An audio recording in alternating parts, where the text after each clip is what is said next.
What's up, guys? Welcome to episode number 50 of the show. 50. I can't believe we made it to 50.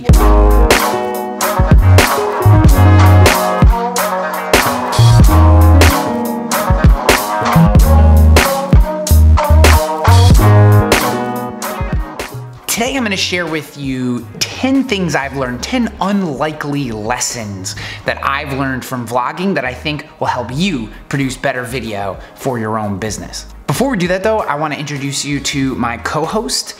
It's called the infected tear duct, otherwise known as a sty. Dun dun dun! Here we are, 4 days away from the Elevate conference, and I have a big sty on my eye. I thought about rocking sunglasses, but figured this would be kind of weird since we're inside. So I think I'm just gonna rock the sty. Cause who cares if you have a sty, right? It's all good. Just focus on the middle of my eyes, not the big pussy red and white blotch under my left eye. Okay, let's get to it.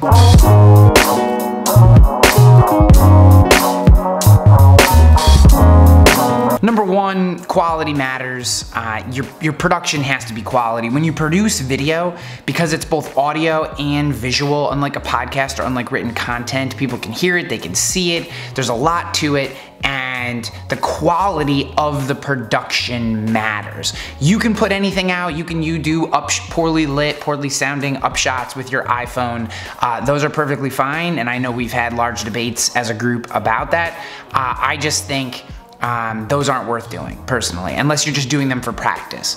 The quality of the production really matters. If you want to reach a broader audience, if you want to stand out from all the other people who are doing video as well, you need to have quality production. It doesn't mean you have to have the nicest gear. Quality, absolutely, positively, without a doubt, especially sound, it matters. Focus on quality, that's number one.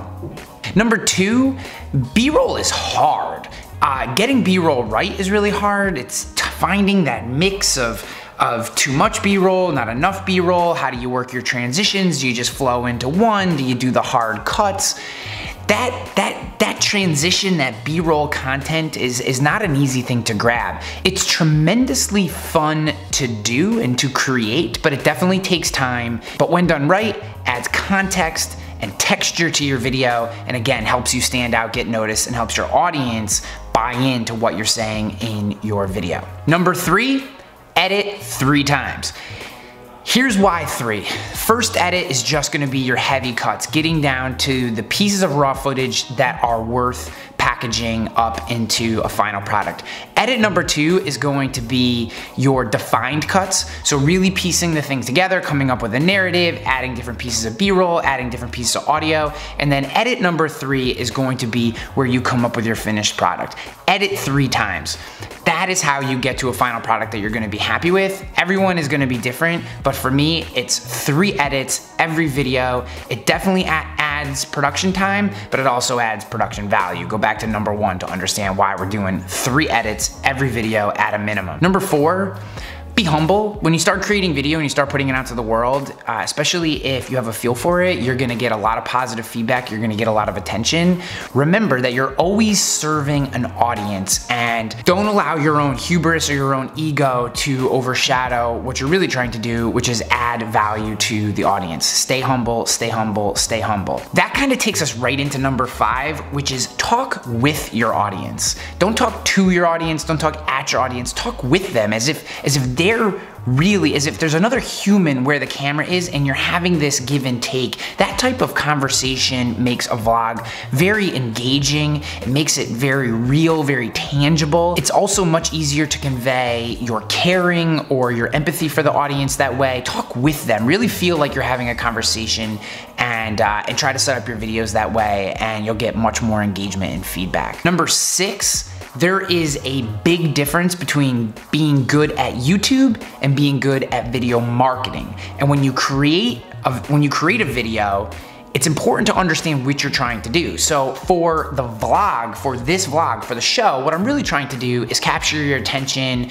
entertain, educate, and inspire. It's audience building work, it's brand building work, and what I wanna be is very good at YouTube and using YouTube as a vehicle to deliver a message and a content product to you guys. Video marketing, which is much more about selling products and services to a select group of people, much different. They're two different things. They can be intertwined in different ways, but don't confuse being good at YouTube with being able to sell through video and vice versa. Have a clear purpose when you create a video and understand that where you put it gives context to what that video is and the audience that you're trying to reach, and ultimately what you want that audience to do when they watch that video. Number 7, have a point and make it. Be brief. Brevity is your friend in video marketing. If you can say it in 2 sentences, don't say it in 5.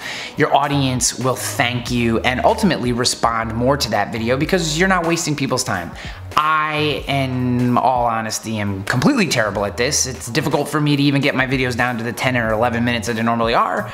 It takes some really heavy cutting sometimes. So I'm still working on number 7, but I have found that when I can be more concise, I can be brief, those videos tend to do better. So, okay, to that point, let's move on. 8, slow motion is your friend. Everybody loves slow motion, especially if you can put it to a gangster beat. Enough said. Roll the slow-mo.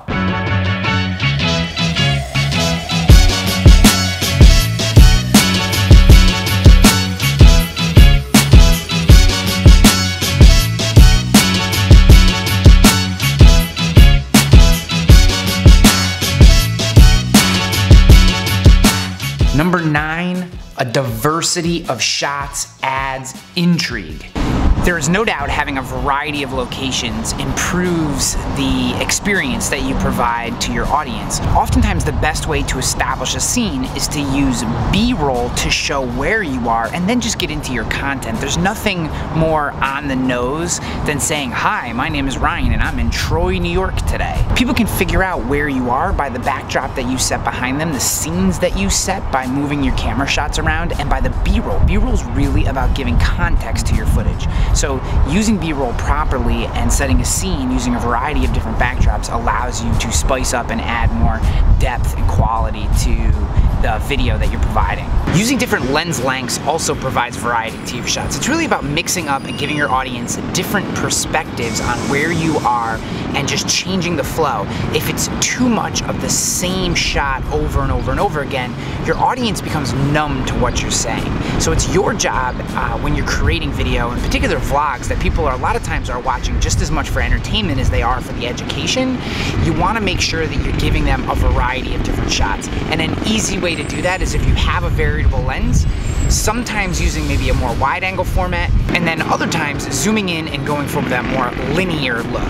And even though changing up your scenes adds a level of excitement and intrigue to your content and keeps your audience moving forward through the footage, it's always good to have a familiar backdrop to fall back to, a home base, a place where your audience can feel comfortable, where they can not necessarily be looking behind you, but focusing directly on you and what you're saying, like the epic brick wall behind me. Okay, and getting to number 10, the 10th unlikely lesson that I learned doing 50 episodes of this show: shooting with friends is more fun when you have a partner in crime who also has a camera and you're shooting each other and you're shooting back and forth and you're shooting the same stuff, and then you can swap memory cards and get different perspectives on something. It is the best way to shoot. It's when you do your best work, when you're kind of mind melding with someone, and I found this over and over and over again working with Sydney and Joey on different projects. It's just so much better when you have someone else there shooting with you. So if you can find a video buddy,